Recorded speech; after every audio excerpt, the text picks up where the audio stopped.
और पान खाने वाले लोग इफ्तारी के फौरन बाद पान चाहिए।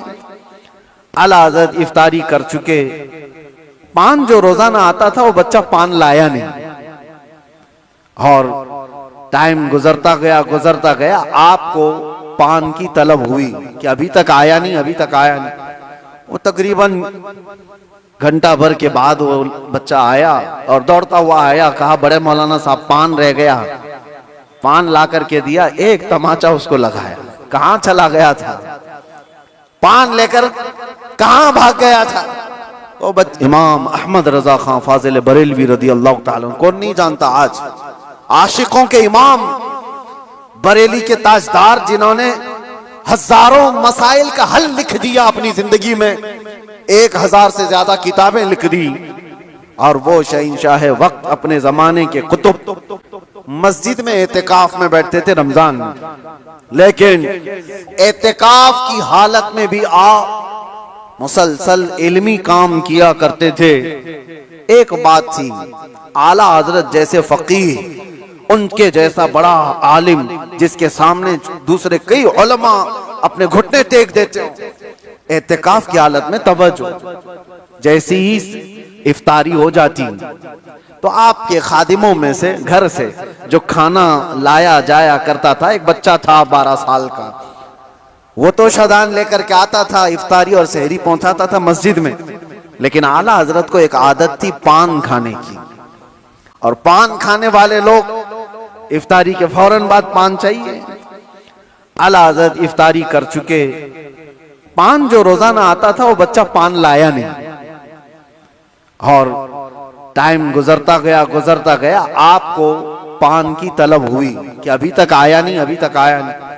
वो तकरीबन घंटा भर के बाद वो बच्चा आया और दौड़ता हुआ आया, कहा बड़े मौलाना साहब पान रह गया। पान ला करके दिया, एक तमाचा उसको लगाया। कहां चला गया था? पान लेकर कहां भाग गया था? वो बच्चा, जो खादिम है, खिदमत करने वाले लोग हैं, कहा माफ कीजिए भूल गया था, दिया और चला गया भागकर। पान खा लिया। आपके शागिर्द हैं अल्लामा जफरुद्दीन बिहारी रहमतुल्लाह तआला अलैह, उन्होंने लिखा है इसको, आला हजरत के शागिर्द। वो कहते हैं पान खाने के बाद आला हजरत इतने बेकरार हो गए, तरावी हो गई, टहलते रह गए इधर से उधर बेचैनी से। मैंने जाकर पूछा इमाम वक्त से, आला हजरत से, मौलाना जफरुद्दीन साहब फरमाते, कहा क्या वजह है? आला हजरत ने कहा मौलाना जाओ, वो बच्चा कहाँ है, उसको ढूंढ के लाओ। कहा क्यों, क्या हुआ? काम उसको बुला लाइए, मैं उसको मार दिया था। तो मौलाना जफरुद्दीन रहमतुल्लाह अलैह फरमाते, मैं ढूंढने के लिए निकला, वो कहाँ मिलता, रात हो गई थी, कहीं दुबक के सो गया हो। लेकिन आला हजरत ने रात भर ढूंढने लगवाया। जो भी शागिर्द आए उससे कहो बच्चे को ढूंढ लाओ जो खाना लाता है हमारा, वो कहीं मिला ही नहीं।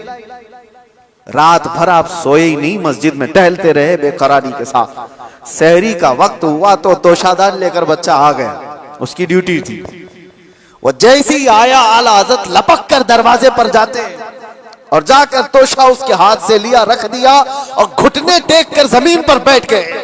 वक्त के मुजद्दिद की बात कर रहा हूं। उस बच्चे के दोनों कंधों को पकड़ा और कहा बेटा कल की रात मैंने थप्पड़ मार दिया था अपने हाथ से तुझे, खालिस मेरे पान के लिए, ये मेरे नफ्स के लिए मारा था, तो अल्लाह के लिए मुझे माफ कर दे। वक्त का इमाम छोटे बच्चे से कह रहा है मुझे माफ कर दे। वो बच्चा कसमसा रहा है, घबरा रहा है। देखा है वक्त के बड़े बड़े फकीह और मुफ्तियान कराम इस इमाम के सामने बैठ जाते हैं अदब से, और ये वक्त का इमाम मुझसे माफी तलब कर रहा है। बच्चे ने कहा हुजूर छोड़ दीजिए, मैंने कुछ समझा ही नहीं, मुझे कुछ पता ही नहीं। आला हज़रत ने कहा नहीं ऐसा नहीं होगा, तू कह दे माफ किया। मौलाना जफरुद्दीन फरमाते हैं मैं देखता खड़ा था। आला हज़रत कह रहे कल क़यामत के दिन अगर रसूलुल्लाह सल्लल्लाहु अलैहि वसल्लम ने मुझसे पूछा ऐ अहमद रज़ा क्या तेरे अंदर अल्लाह ने ताकत इसलिए दी थी कि तू अपने पान के लिए छोटे बच्चे पर हाथ मारे, मैं क्या जवाब दूंगा उस दिन क़यामत के दिन। आला हज़रत उसको पकड़ करके थाम रहे, तो उस बच्चे ने कहा कि ठीक है मैं माफ कर दिया। आला हज़रत कहते हैं बच्चों को इख्तियार नहीं है माफ करने का, बच्चों को मसाइल है, वो मालिक नहीं है। आपने कहा, अपने सर से टोपी उतारी और कहा, जैसे कल मैंने तुझे मारा था वैसे तू भी मुझे मार, बराबर हो जाए मामला। उसका हाथ कांपने लग गया। वक्त का मुजद्दिद कह रहा है, आला हज़रत अपनी टोपी उतार कर रख दिए। बच्चा जब नहीं मारने लगा, आपने खुद उसका हाथ पकड़ा और हाथ पकड़ करके अपने सर पर मारने लग गए। 3-4 बार उसकी जब थप्पड़ पड़ी तो आला हज़रत मुस्कुराते हुए खड़े हुए कहा, बात बराबर की हो गई, तूने मुझे माफ भी किया और बदला भी ले लिया। मौलाना ज़फरुद्दीन रहमतुल्लाह अलैह फरमाते, हमारे आंसू निकल गए। वक्त का मुजद्दिद है, ताकत का गलत इस्तेमाल नहीं। मेरे अजीजों, अगर अल्लाह ने जिस्म में ताकत दिया है तो इसलिए नहीं कि तुम अपने से नीचे वालों पर इसका इस्तेमाल करते रहो। इसीलिए अल्लाह के नबी सल्लल्लाहु अलैहि वसल्लम ने क्या फरमाया, मन लम यरहम सगीरना वलम युअक्किर कबीरना फलैसा मिन्ना। जो अपने छोटों पर रहम नहीं करता और बड़ों की शफकत नहीं करता और बड़ों की इज्जत